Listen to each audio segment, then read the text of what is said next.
Hello நண்பர்களே, welcome to mix media. இன்றைக்கி நம்ம ரொம்ப டேஸ்டியான வாழைக்காய் பொரியல் செய்யுது எப்படின்னு பார்க்க போகிறோம். இந்த வாழைக்காய் பொரியலில் கொஞ்சம் மசாலா பவுடர்ஸ்லாம் ஆட் பண்ணி நம்ம செய்கிறதுனால அந்த ரா ஃப்ளேவர் இல்லாமல் சூப்பராக இருக்கும். கண்டிப்பாக இதை எல்லாருமே ட்ரை பண்ணி பாருங்கள். இப்போ வாங்க வீடியோக்குள்ளே போவோம். இந்த வாழைக்காய் பொரியல் செய்யறதுக்காக வாழைக்காவை சின்னதாக கட் பண்ணிவிட்டு இட்லி பாத்திரத்தில் வச்சுட்டு ஒரு 5 மினிட்ஸ் நம்ம ஆவியில் வேக வச்சு எடுத்துப்போம்.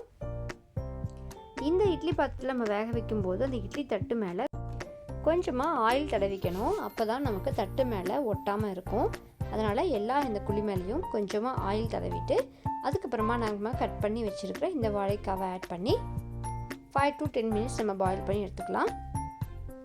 இந்த வாழைக்காய் பாயில் ஆயிடுச்சான்னு தெரியறதுக்காக நைஃப் எடுத்துகிட்டு நீங்கள் குத்தி பார்த்தீங்க அப்படின்னா நைஃப் ஈஸியாக உள்ளே போகணும். அதுதான் என்னுடைய கன்சிஸ்டன்சி. இப்போது அந்த வாழைக்காய் ஆற வச்சுட்டு நல்லா திருகி எடுத்து வச்சுருக்கேன். பார்க்கவே இவ்வளோ அழகாக இருக்குல்ல. இப்போது இந்த வாழைக்காய் பொரியலுக்கு தேவையான மசாலா அரைச்சிப்போம். அதுக்காக ஒரு சின்ன பேன் வச்சுக்கலாம். அந்த பேனில் ஒரு ஸ்பூன் துவரம்பருப்பு எடுத்துப்போம். அதுக்கப்புறமா ஒரு சின்ன ஸ்பூன் அளவுக்கு குருமிளகு, சீரகம் எடுத்துக்கலாம். இந்த மசாலாவுக்கு மெயினாக குருமிளகோட ஃப்ளேவர் நிறையா இருந்தால் நல்லாயிருக்கும். அதனால் அதுக்கேற்ற அளவு நீங்கள் ஆட் பண்ணிக்கோங்க. அடுத்ததாக இந்த வறுத்து வச்சுருக்கிற கடலைப்பருப்பு, தனியா இது எல்லாத்தையுமே நம்ம கொண்டு போய் மிக்ஸி ஜாரில் அரைச்சி எடுத்து வந்துடலாம். இப்போது நம்ம ஸ்டவ் ஆன் பண்ணி கடாய் வச்சுக்கலாம். கடாயில் ஆயில் ஆட் பண்ணிவிட்டு ஆயில் ஹீட் ஆனதும் கடுகு போடுவோம். கடுகு பொரிஞ்சதுக்கு அப்புறமா நம்ம உளுந்து பருப்பு அண்ட் கடலைப்பருப்பு ஆட் பண்ணிக்கலாம். இப்போ இதெல்லாமே கொஞ்சம் கோல்டன் ப்ரௌன் ஆனதுக்கப்புறமா ஒரு ரெட் சில்லி அண்ட் ஒரு ஆனியன் ஆட் பண்ணிவிட்டு நல்லா வணக்கிடுவோம்.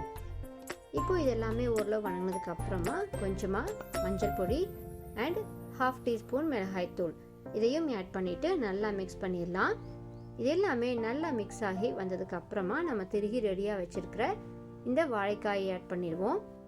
வாழைக்காயை ஆட் பண்ணிவிட்டு கொஞ்சம் நேரம் நல்லா மிக்ஸ் பண்ணி கொடுத்துடலாம். இந்த வாழைக்காய் பொரியல் எல்லா விதமான சாதத்துக்குமே நல்ல காம்பினேஷனாக இருக்கும். கண்டிப்பாக எல்லாருமே ட்ரை பண்ணி பாருங்கள். இப்போது இந்த வாழைக்காய் எல்லாமே ஓரளவு நல்லா மிக்ஸ் ஆகி வந்துடுச்சு. இந்த ஸ்டேஜில் நம்ம ரெடியாக பவுடரை அரைச்சி வச்சுருக்கோம் இல்லையா, இந்த குருமிளகு, சீரகம் இதெல்லாம் போட்டு அரைச்ச அந்த பொடியை நம்ம இங்கே ஆட் பண்ணிக்க போகிறோம்.